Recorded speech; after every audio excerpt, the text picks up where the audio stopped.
So hello guys, welcome back to traders way. Last week बहुत बढ़िया रहा है। ज़्यादातर पेयर्स एनालिसिस के अकॉर्डिंग ही चले। नैस्डैक ऑल टाइम हाई पे फिर से रहा। गोल्ड वहाँ वही साइडवेज मूवमेंट दिया। जीपीयूएसडी ने आखिरकार अपना जो कंसोलिडेशन रेंज था वो उसको तोड़ा।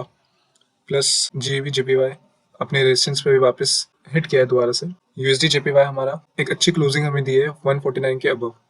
वीकली क्लोजिंग 149 के अबव आई है, इसका ग्रेटेस्ट सिग्निफिकेंस है। अब इसकी सस्टेनेबिलिटी नेक्स्ट वीक चेक की जाएगी। अगर नेक्स्ट वीक भी यूएसडी जेपीवाई अब क्लोजिंग देता है 149, देन हम लोग यूएसडी जेपीवाई को ऊपर जाता हुआ देखें। नैस्डैक अभी ऑल टाइम हाई पे है, इसके लिए अभी कोई रेजिस्टेंस अभी फिलहाल नहीं मिल रही है।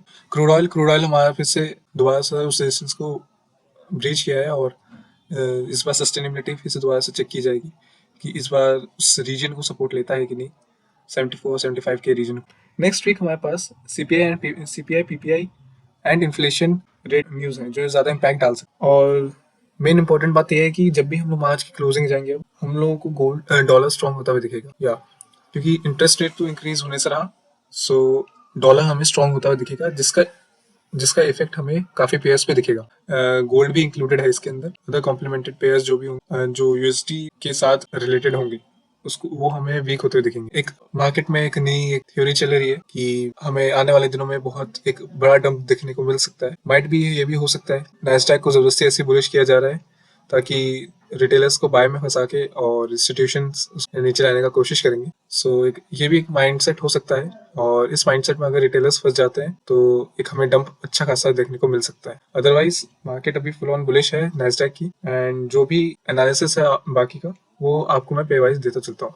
तो चलते हैं सीधा गोल्ड की तरफ।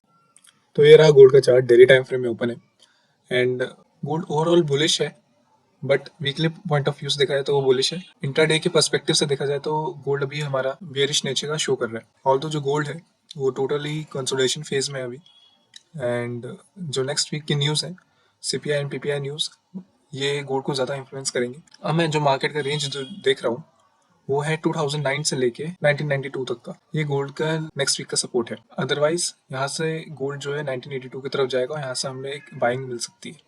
बट अगर यहाँ पे मार्केट सस्टेन नहीं करती है देन हम लोग नीचे 1889 की तरफ जरूर जाएंगे, जो मैं इतने दिनों से आपको कह रहा हूँ। ऑल्दो ये जो लेवल है आ भी सकता है, क्योंकि जैसे मैंने आपको न्यूज़ एनालिसिस में कहा कि स्टार्टिंग ऑफ मार्च में ही हमें दिखने लगेगा कि जो डॉलर है वो स्ट्रॉन्ग हो रहा है, और इसका इम्पैक्ट हमारे गोल्ड पे भी दिखेगा। तो जो वीकली रेजिस्टेंस है वो हमारा जो रहेगा वो होगा 2042, एंड जो वीकली सपोर्ट है वो जो रीजन है वो है 2004 से लेके 1992 तक का। तो ये था गोल्ड के बारे में। तो ये रहा क्रूड ऑयल का चार्ट, डेली टाइम फ्रेम में ओपन है। लास्ट वीक क्रूड ऑयल 76.476 पर क्लोजिंग दिया है, एंड जो 74.5 का जो एरिया था इसको ब्रीच करके एक स्ट्रॉन्ग क्लोजिंग ऊपर दी है।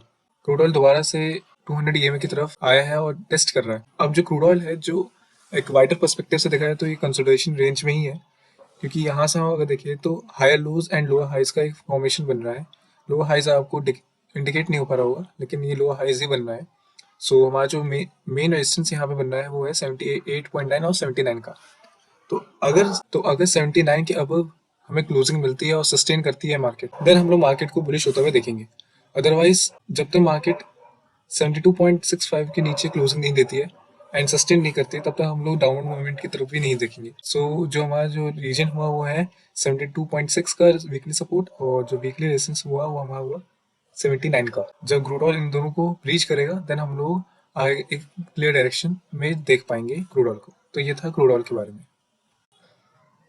तो ये रहा जीपीयूएसडी का चार्ट, डेली टाइम फ्रेम में ओपन है, एंड फाइनली मार्केट ने इस रेंज को थोड़ा तोड़ा है। एंड जो मैं इतने दिनों से कह रहा था कि ये 200 ईएमए को सपोर्ट बनाने के फिराक में, इसलिए ज़बरदस्ती 200 ईएमए को ऊपर लाने की कोशिश की जा रही है, और यही हुआ है।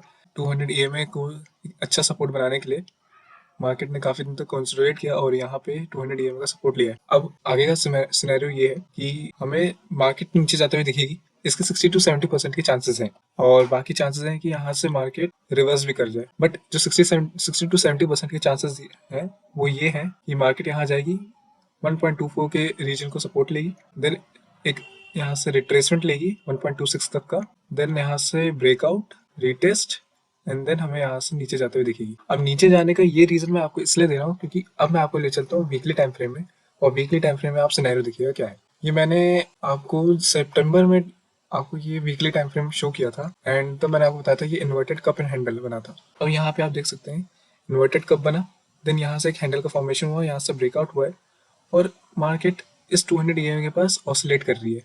अब अगर बुलिश होना था तो यहाँ मार्केट ने यहाँ कंसोलिडेशन दिखाते ही अपना मोमेंटम जो था वो लूज कर दिया है। अब यहाँ से मेन सिनेरियो तब बन जाएगा जब मार्केट हमें जीपीयूएसडी हमें 1.24 के नीचे क्लोजिंग के बाद दे दे। अगर यहाँ से क्लोजिंग हमें नीचे मिल जाती है देन हम लोग यहाँ से 1.20 की तरफ दोबारा से जाते हुए दिखेंगे, और इवन इस बार हम लोग 1.16 की तरफ भी जाते हुए दिखे। और प्लस हमारे पास जो मार्च का जो सिनेरियो था वो भी हमारे दिमाग में है। सो ये मल्टीपल फैक्टर्स हैं जो ये इंडिकेट कर रहे हैं कि जेपीयूएसडी आने वाले टाइम में हमें 1.20 की तरफ दोबारा जाते हुए दिख सकता है। सो अगर हम लोग वीकली रेंज की बात करें तो हमारा वीकली रेंज बनेगा 1.24 हमारा सपोर्ट बनेगा, एंड जो रेजिस्टेंस होगा स्टिल अभी हमारे पास वही रिमेन रहेगा 1.28 का। दिस टाइम ब्रेकआउट के चांसेस ज्यादा हैं क्योंकि सीपीआई और पीपीआई न्यूज भी हैं। सो ये था जीपीयूएसडी के बारे में। तो ये रहा जीबीपी जेपीवाई का चार्ट, डेली टाइम फ्रेम में ओपन है। सेम सिनेरियो चल रहा है पिछले 2-3 वीक से कि मार्केट उसी जगह पे ऑसिलेट कर रही है, वही रेंज और वही रेजिस्टेंस कंसोलिडेशन फेज में ही फंसी हुई है। इस बार भी 188.603 के नीचे ही क्लोजिंग दी है मार्केट ने। एक अच्छा यहाँ से पुल बैक लिया था 186 से, बट स्टिल इस रेजिस्टेंस को ब्रीच ही नहीं कर पा रही है काफी दिनों से।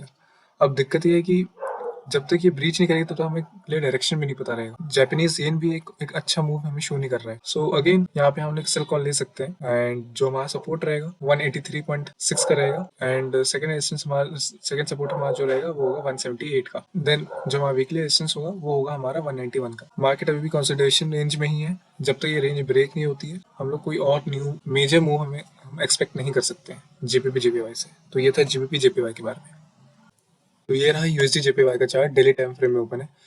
सो अब मार्केट को हम लोग देख सकते हैं यूजे जो है हमारा 149.237 पे क्लोजिंग दे चुका है, और लास्ट वीक बहुत अच्छी मूव आई है, और पॉसिबली ये हमें और अबव जाते हुए दिख सकती है क्योंकि जो नेक्स्ट वीक है वो सीपीआई और पीपीआई न्यूज़ है, और मैं इसको एक्सपेक्ट कर रहा हूँ कि ये डॉलर के फेवर में आएगी न्यूज़, जिसका जो रिजल्ट होगा इस पे वो ये होगा कि हमें ये बुलिश होते हुए दिखेगी। बुलिशनेस का सबसे मेन इंपॉर्टेंट फैक्टर तब माना जाएगा जब यूएसडी जेपीवाई 149 के अबव सेकेंड वीकली क्लोजिंग दे दे। फर्स्ट वीकली क्लोजिंग हमें मिल चुकी है, सेकेंड वीकली क्लोजिंग अगर हमें मिल जाती है तो हमें डायरेक्शन क्लियर मिल जाएगी कि हाँ अब हम लोग यूएसडी जेपीवाई को ऊपर जाता हुआ देखेंगे। और इस बार अगर ये 152 पे गया, हर बार की तरह मैं फिर से बोल रहा हूँ, इस बार हमें न्यू हाई बनता हुआ दिखेगा फॉर श्योर। यूएसडी जेपीवाई का जो वीकली रेजिस्टेंस जो होगा हमारा वो बनेगा 149.9 का, और जो वीकली सपोर्ट होगा, पहला वीकली सपोर्ट जो होगा वो हमारा होगा 148.252 का, एंड सेकेंड वीकली सपोर्ट जो होगा हमारा वो होगा 146.242 का। यूएसडी जेपीवाई को मैं बुलिश देख रहा हूँ थोड़ा, सीपीआई और पीपीआई न्यूज़ मैं पॉजिटिव एक्सपेक्ट कर रहा हूँ इसी के साथ। तो ये था यूएसडी जेपीवाई के बारे में। तो ये रहा नैस्डैक का चार्ट, वीकली टाइम फ्रेम में ओपन है, एंड फिर से मार्केट नैस्डैक जो है हमारा ऑल टाइम हाई पे है 17,962.41 पे क्लोजिंग दी है। नैस्डैक को हम लोग देख सकते हैं कि नैस्डैक काफ़ी दिनों से एक स्ट्रेट अपवर्ड मूवमेंट को फॉलो कर रहा है without any retracement. Proper retracement अभी तक नहीं आई है, और ये नैस्डैक का अभी का हाल नहीं है।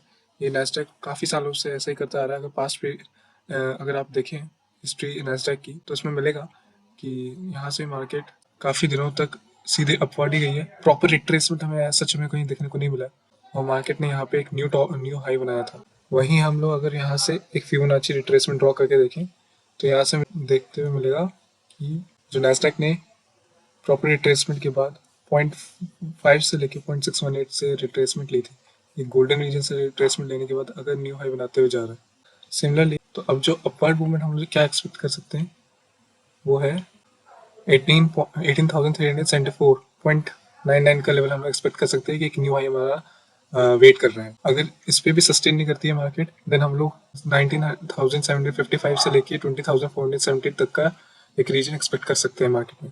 सो अगर यहाँ से अगर मार्केट रिवर्स भी होती है, जो हमारा पहला सपोर्ट बनेगा वो हमारा 16,450 का ही होगा, देन उसके बाद हम लोग 15,804 का एक न्यू सपोर्ट की ओर देख सकते हैं। अदरवाइज अभी तक मार्केट ने क्लियर डायरेक्शन दे रखी है कि वो बुलिश ही साइड है, और रिट्रेसमेंट का भी कोई सिनेरियो बन नहीं रहा है। तो ये थी ओवरऑल वीडियो। लाइक करें, सब्सक्राइब करें। आप लोग सब्सक्राइब नहीं कर रहे हैं, जरूर सब्सक्राइब करें चैनल को, रेगुलर वीडियोस आती रहेंगी। तो मिलता हूँ मैं आपसे नेक्स्ट वीक, तब तक के लिए गुड बाय, स्टे अपडेटेड।